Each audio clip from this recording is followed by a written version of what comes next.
Hello, this is Corporal Shepard, and welcome to this video guide for my Special Operations Doctrine build. This is something I've been developing for team games. I'm just going to start jumping into it while I start explaining it. This is 5 seconds in a 2v2 match with Sturm Tiger Skinless, Pod Mobo, myself, and Royal Company. I don't really recognize any of these people, so whatever. But, yeah, so this is a guide for utilizing Spec Ops. I think this is a really great doctrine. A bit undervalued, perhaps. The real power of it is probably the infiltration tactics and this Panzer V command tank. So we will get to all that, but let's just go over the basic build and some of the early game tactics I use. So starting off, we're going to go with 3 Volks into the Mechanized Regiment headquarters. That's 3 Volks into the Mechanized Regiment headquarters. Why are we doing this build? It's because the Volks give us a lot of early game strength. They give us at least the ability to hold a line, sort of hold our own, and make sure that we're not losing territory to the enemy. I always like to use my SWS supply half-track to scout. Technically, I don't need to really scout. You can always check the enemy base to figure out. So this is their HQ building here. And that building... Why can't I ping? That's really weird.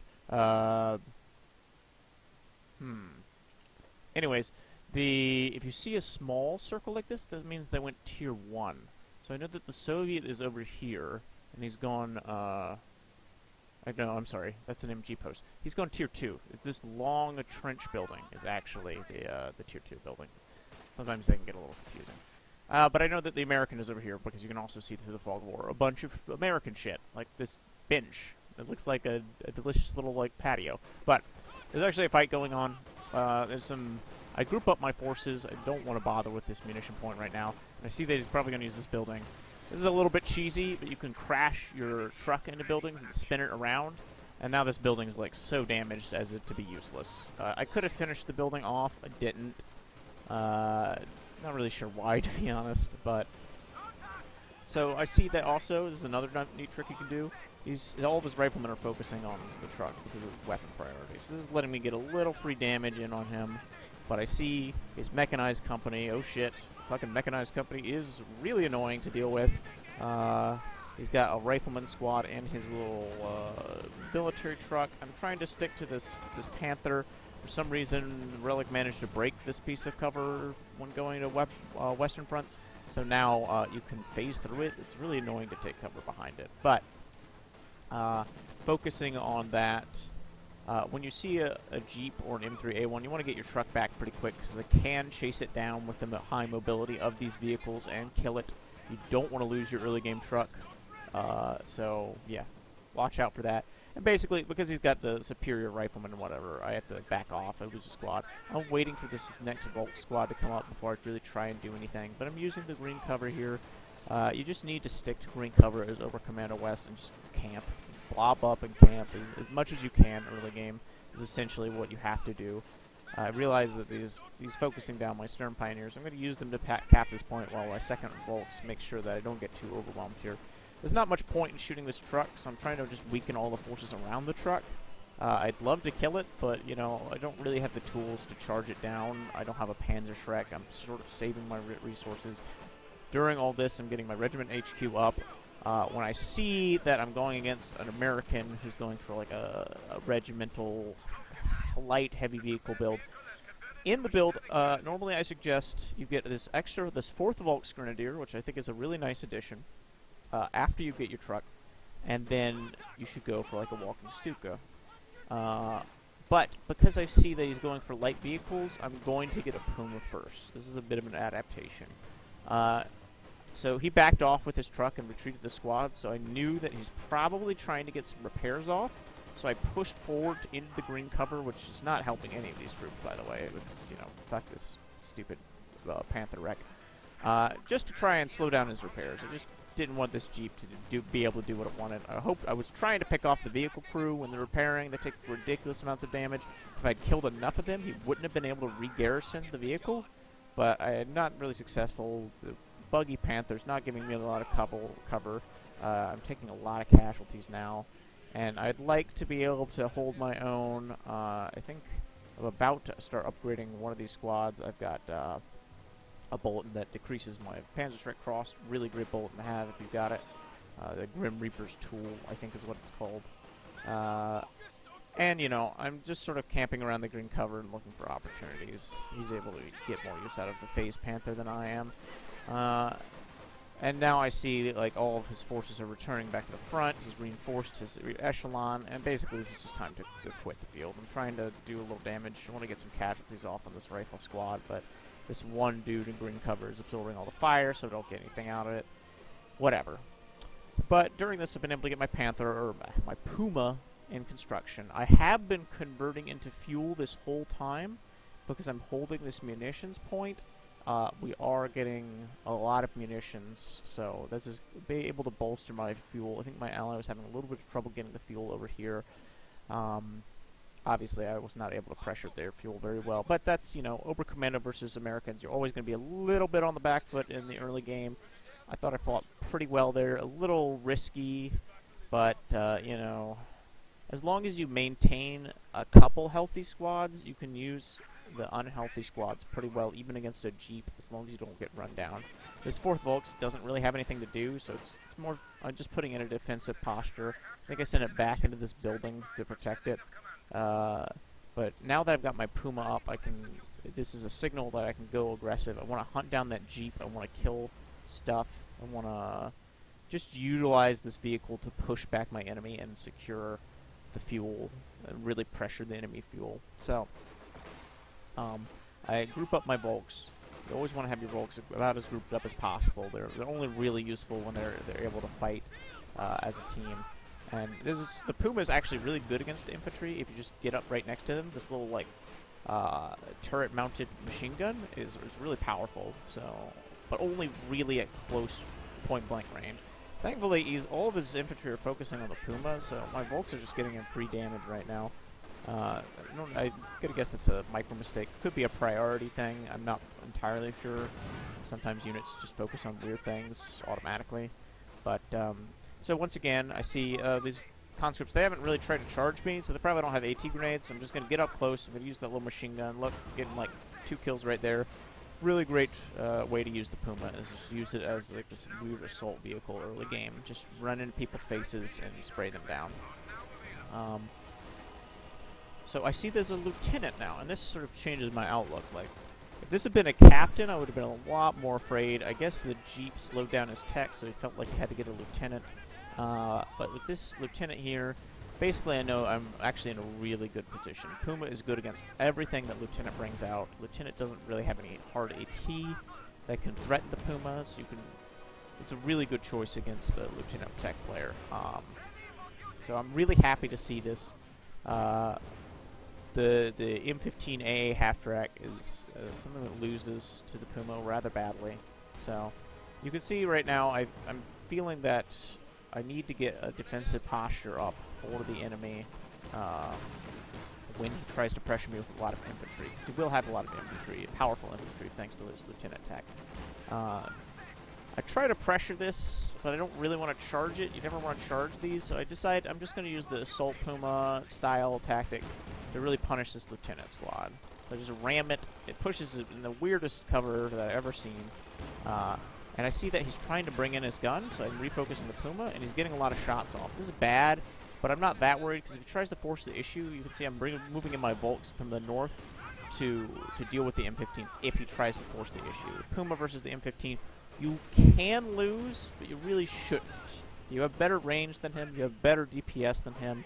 He can only fire while he's stationary, but, you know, never take a chance with these things. If you can bring in a Volks Grenadier squad with a Panzerschreck to punish him, do it. Do it. Make it sure that fight is as unfair as possible. So this is a bit of an overextension here. There's really no reason to chase this stuff down. Lose a lot of Volks there for really no good reason. And, you know, I've sort of secured the fuel for a bit. I'm going to fall back on this green cover over here and try and create a kill zone with my healthier squads. And I'm going to let my Puma fall back and use the automatic repairs. The automatic engineers here. This is one of the good things about putting your mechanized HQ not in your base, is that if this thing gets like damaged engine, or if I just need to repair it, I can just fall back to this house area, this nice secluded area where it's hard to kill my truck, but it's still being useful, and I can get those repairs in. So it seems like my Wehrmacht ally is having a little bit of trouble here. Not able to hold our fuel, but that's okay. We have the enemy fuel. And as long as you're holding one fuel, you should feel fairly comfortable with the pace of the game. That's the general rule. Sometimes you might need to double team. There's not a lot of double teaming going on. There was that conscript squad that I guess Sturmtiger Skinless felt like he could spare and tried to use to flank me, but he doesn't really do anything with it, so I think that might have given my teammate a little bit of breathing room. So I got my Puma repaired. The really nice thing about the Puma is the ridiculous sight range that it has. It's a great scout vehicle. I see that now he's got bar research. This is sort of bad news, because it's hard to fight bars with this tactic. But once again, the Puma's repaired. It's ready to go. I use the assault grenade power right there to force that bar squad off. That is the one nice thing. The crux of this strategy is that once you get CP3, you're not going to get many upgrades for your Volks, but you do get these really cheap assault grenades. And that just lets me say, okay, you've got bars, you've got better infantry, but I've got just overwhelming grenades. And whenever you try and take cover, I'm going to push you out of that cover, and then I'm going to use my Volks to focus you down. So that's the power of the strategy. You need to use your infiltration grenades often, just as much as you can to even the battlefield. I get a little risky there with the Puma in order to take this thing out, but it's okay to take against a lieutenant player. There's really no way he can capitalize on this engine damage. If he moves up his M15, then I probably have a Panzerschreck squad in reserve, and I mean he can't really go aggressive with his M15 on the Puma, or I'll just kill it. And I can always pop smoke to save myself. So that's one of the really great things about this Puma. And now we're sort of getting the build back on track. With the build, I normally suggest, hey, you should get this Stuka zu Fuß, the walking Stuka, first. But against this particular tactic, against the M15 half-track, you want that Puma ASAP. And I'm going to use my first barrage on this Maxim. You always want to use your Stuka on something that can't move very fast. The Maxim, it sets up really quick and unsets up really quick, but I mean, it still takes time. It takes more time than an infantry squad. So that's guaranteed damage. It's only 4 kills, and it's only 4 Soviet kills, so it almost gives you no veterancy, but it forces the enemy to reposition. If I had to deal with that Maxim in these upcoming fights, things would be a lot nastier. So once JJ again, has left the channel. I'm bringing my my Stern Pioneers and Volksgrenadiers into the battle here, and using my Puma just as a fire support weapon, and just giving myself a lot of vision, and sort of assessing the battle. Another thing I suggest with the build is after you get your walking Stuka up, get a Raketenwerfer and get the medical HQ. This is just good. It cuts down on your general attrition, and it's going to give me access to this infantry support gun, which you see I get almost immediately, which is really good. The infantry support gun, it gives your Volksgrenadiers a bit more anti-infantry power. This is just an overextension here. I think I might have had that on attack move, and I fucked up. But infantry support gun, like I said, you're using your infiltration grenades to push the enemy out of cover, but sometimes they'll just stay at long range.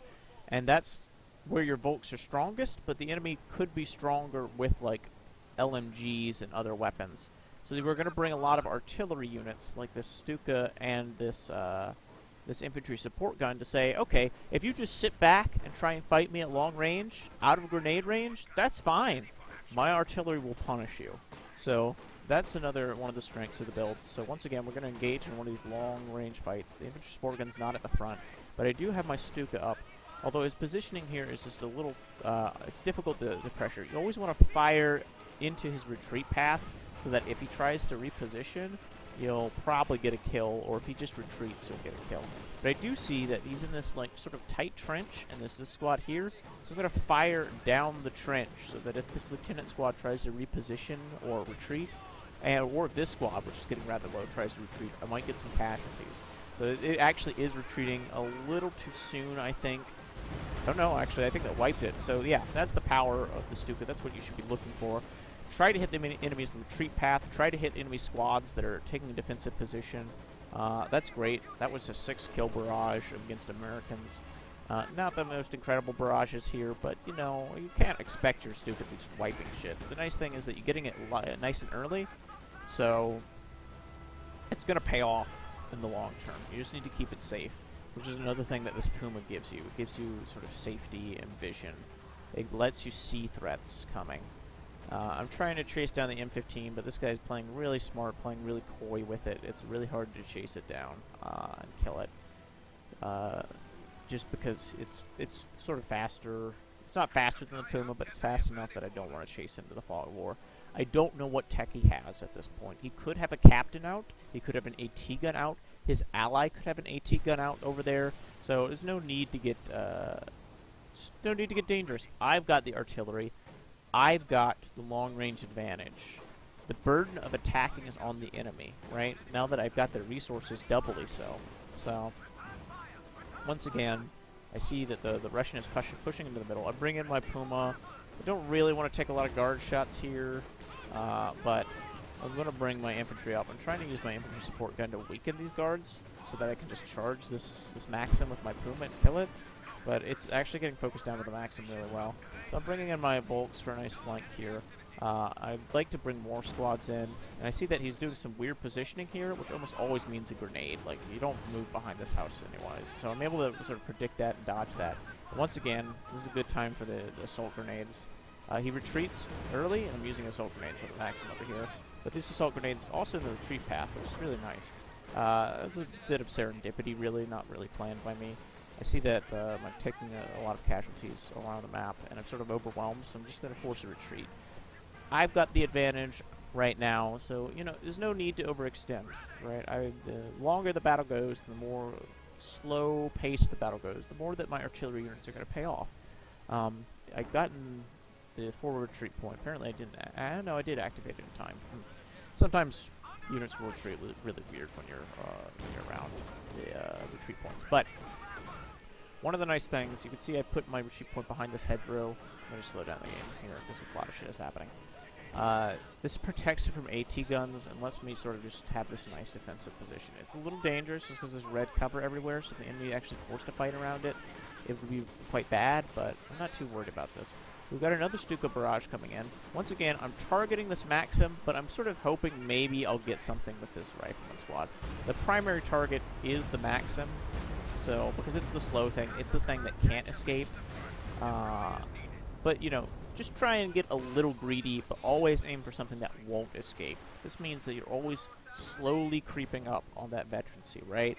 You're always making progress. He finally overextends just a little bit with his M15. This is the power of the Puma. The moment the enemy makes a mistake, you just nail him, right? He basically, I think he was panicking and retreating his rifle squads in the center, and I got a couple free shots in the M15, and then it couldn't escape. So, I haven't seen any tech from him, so I'm sort of assuming he's going major. I have spotted this, so he's trying to probably get some fuel up and get his major. My ally, you really don't want to ever use the... You can use this thing aggressively because it has a lot of frontal armor. The 222 doesn't, so... Lieutenant Squad can easily eat that thing up. And, you know, whenever you can, build sandbag walls whenever you're capping. You're good at long range. You're good when the enemy can't approach you because then your artillery units get to really influence the battle. So sandbag walls are really excellent. You should be trying to build them constantly when you're playing this strategy, just whenever you've got the free time. So this is a bit of a misstep apparently. I'm not reinforcing this because I've changed retreat points, so I'm not paying attention to my HQ. Hopefully that doesn't sit there the entire game. That would be really embarrassing.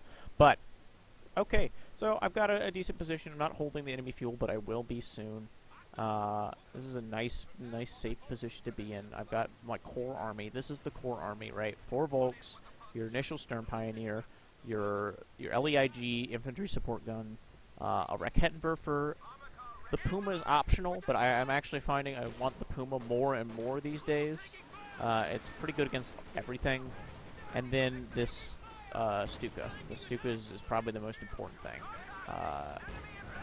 But yeah, I mean, it's actually kind of hard to fight riflemen with like bars upgrades and that stuff. But if you have this Puma, you can kind of shift the fight against people who go really heavy in infantry. So I really wish I had been paying attention here, but essentially I suppress the enemy with the Maxim, and then I use my assault grenades, the infiltration tactic grenades, to force the enemy off. That's the kind of tactics. He's got the superior firearms, but I've got the superior grenades. I think I'm still converting to fuel.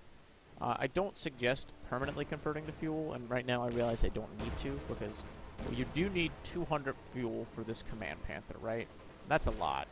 I spot an enemy Jackson here, so I'm going to slow things down a little. This is apparently... So this is another good tactic to use. I use flares. The enemy's army is rather static right now, and they're not really paying any attention. So the flares lets me get a really good Stuka barrage off. This is the kind of tactic that you want to use late game, right? When the enemy is distracted, and they think they've got some like reserve forces in the fog of war that don't need to be watched, just pop flares and pressure them. At the same time, I noticed that my ally is fighting this Jackson, and he's doing quite well. So I'm going to pull in my Puma and try and help him. This is just... The Jackson versus Puma fight is actually pretty good for the Puma, surprisingly. It's... and I can see he's getting a little greedy, and this is what I was hoping for. And suddenly, boom, the shoe's under the other foot. I've got the advantage because the Puma fires so fast. He can't really fight that, so... it might have been okay to stop. I think I do want to pick off. We've got, like, yeah, some Shrek squads up here. And I want to punish his greed on these munition or fuel caches. And finally, I have my Panther. This is what you want to aim for. Now that it's 200 fuel, it's really hard to get this thing at the right timing. If you get the Puma, it's exceptionally hard to get it at the 10 CP timing. One of the goals of this is to get it almost immediately when it unlocks, so you can start building veterancy up on it. You can see I'm using a grenade here.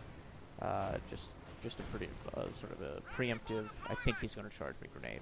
But if you get the Puma, it's really hard. It's like 14 CPs now. But getting it is good enough. My enemy has a lot, my ally rather, has a lot of armored. He's got like 2 Panzer IVs, so the Command R is really going to pay off. We're going to get a lot of vision. We're going to get a lot of speed. That's what you get from it. Yeah,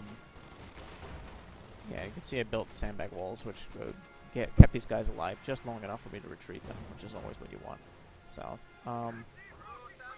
yeah, so this is Puma's already paying off. It's somehow only bet 1 with 26 kills. That's mostly because Russian infantry just don't give any veterancy when you kill them. But,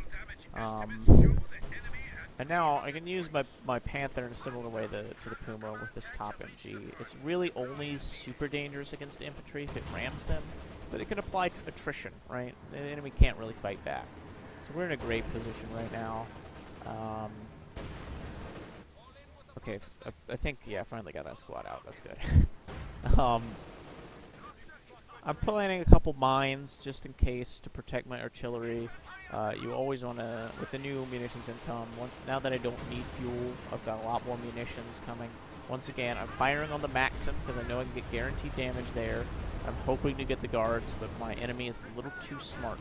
So that's what you have to do. Take the easy shots and sort of just get a little greedy. Don't really know what this artillery is, but you know, no need to take a chance. It's mechanized artillery, which is super strong and super fast, very dangerous artillery. And look at how many shells comes down with that, Jesus. And yeah, this is a good position. You just need to zone the enemy out at this stage of the game, right? The Puma plus the Command Panther makes a great combo. This is almost an impossibly difficult combo to fight with armor against if the enemy is using mostly armored forces.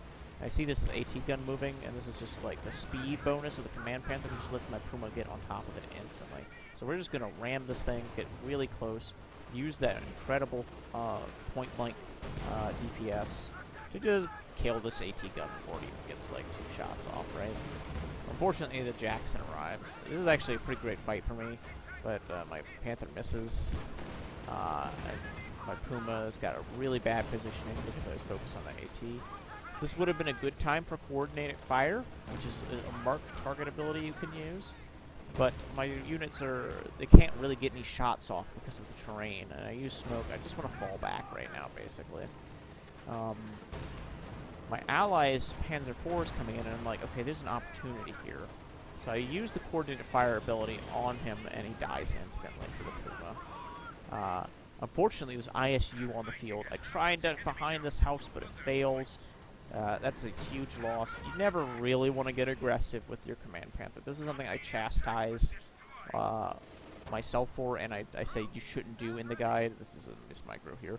But you shouldn't be using your Panther aggressively. It's an aura unit. It's a defensive unit. It's a sniper tank. It has 50 range, right? So you need to be decisive with it. You need, if you're going to go in. That fight took forever, right? I should have never stuck around that long. There was a point in which the Panther was here, and I was just trying to bait the Jackson in. I shouldn't have. I should have just retreated, right?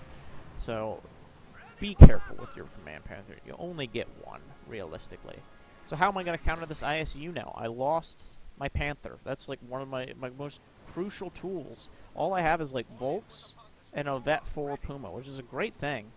At this point, I really only have one choice, and that's to spam Pumas out and get an overwhelming number of Pumas and flank the ISU, right? I'm just going to hope. I should have probably coordinated with my teammate to do a flank with his tanks as well. We have a huge armor advantage, and you can see here I'm spreading out my Volks in case the ISU is around. And I just want to salvage this AT gun, which is the purpose. Whenever you can get up to an enemy, something... This is sort of dangerous to take because in enemy territory it's really far away. So salvaging is the safer option here. And then I just get out, right? So the ISU is giving them a lot of territory, but that's fine. This is what you want to do with an ISU. You want to step back and you want to say, okay, we need to be decisive. We need to take this thing out in one go. And I see that my ally has got a huge amount of armor, and he's traveling to the flank. And I'm like, okay, he's going for a flank. This is a random teammate. I don't know this guy. Once again, I use flares, and I spot a good guaranteed place to hit units, right? This is another good play. And I see that now that my Stuka has knocked out the AT gun, he doesn't have a lot of defenses. So I'm moving my Puma up to flank with him, and I have a new Puma that's just come in. I should have set the rally point down here so it would have flanked, but this Puma is going to come around the south, right? My goal here is to come through the south of my Pumas while my ally flanks from the north and helps me out with the ISU. Unfortunately, I didn't actually ask for him to do this, so he just gets distracted killing some riflemen. And I hit a mine, so essentially I have to kill this with just my two Pumas, one of which is super late to the party. But the Puma at Vet 4 is sort of innocuous. He's about to get the shot on me, so I pop smoke and I back off. I don't want to lose this Puma necessarily. Once again, preserving veterancy is super important. But he gets aggressive with the ISU, which is a huge mistake. And then my second Puma finally arrives. My ally, once again, not helping me with this, but it's okay. Like, it's dead, pretty much. He's trying to drop a bombing run on my Puma, but that's optimistic at best. And now, I think this game is over, right? We just took out the ISU. There's literally 3 heavy Ostier tanks. Not really heavy, but yeah. They call GG. So, that's the strategy. That's how I play it, basically. It's a lot of... I mean, it's early game blobbing. There's not really a lot you can do otherwise with this strategy. This Puma, definitely the MVP. Definitely the right choice to pick it up. So let's just, I'm going to review the build really quick once again. So it's 3 Volks into your mechanized regiment HQ, and then a 4th Volks, which apparently died at some point. That happens. Then you should pick up either a Puma or your walking Stuka, right? Depending on what you see. The walking Stuka is pretty good against Soviet Tier 2. As you can see, I got a lot of guaranteed squad wipes with it. It's really good at punishing AT guns. But the Puma's not bad either, because you can just use it to run over Maxims. You can just get into the Maxim's face and kill it, right? It's a little dangerous if the enemy has, like, mines and stuff, so you will want to get minesweepers. But against everything else, like just rifleman spam with bars, you should probably get the Puma instead of the walking Stuka first, right? Or if it's a Soviet Tier 1, the Puma's really good at punishing that. If it's mechanized HQ, it's really good. If you see a captain, you might think walking Stuka first, actually, because that's going to have more AT guns. It might have a pack howitzer. it's going to have a lot more immobile things. It's not going to have as much aggressive power, so the Puma's not going to be as useful there. It can be good against the Stuart as well, though, so, you know. But I find that you can counter the Stuart pretty well with just mass Volksgrenadiers with Panzerschrecks and your Raketenwerfer. My Raketenwerfer this game, it didn't really do anything. The enemy never got out like a tank that I needed to counter, like a Sherman or something that I actually needed to deal with. So, from there, you know, you're mostly going to be saving resources to get this Battle Group HQ, an LEIG, and the retreat point. That's going to keep your manpower occupied for quite a while. And then finally, you're just going to save fuel and save fuel and save fuel until you get the Panther. If this game had gone even later, I would have probably picked up the Tier 4 and gotten some Obersoldaten and maybe another Panther, right? Once you have your Panther plus your Panther command tank, you're in a huge, a great position. You can get like a Luke's if you want to, if you need a little anti-infantry, but thanks for watching. I hope this build is useful to you. I hope you understand, and this was a clarifying video guide. So yeah, check out the guide on co2.org, and good luck out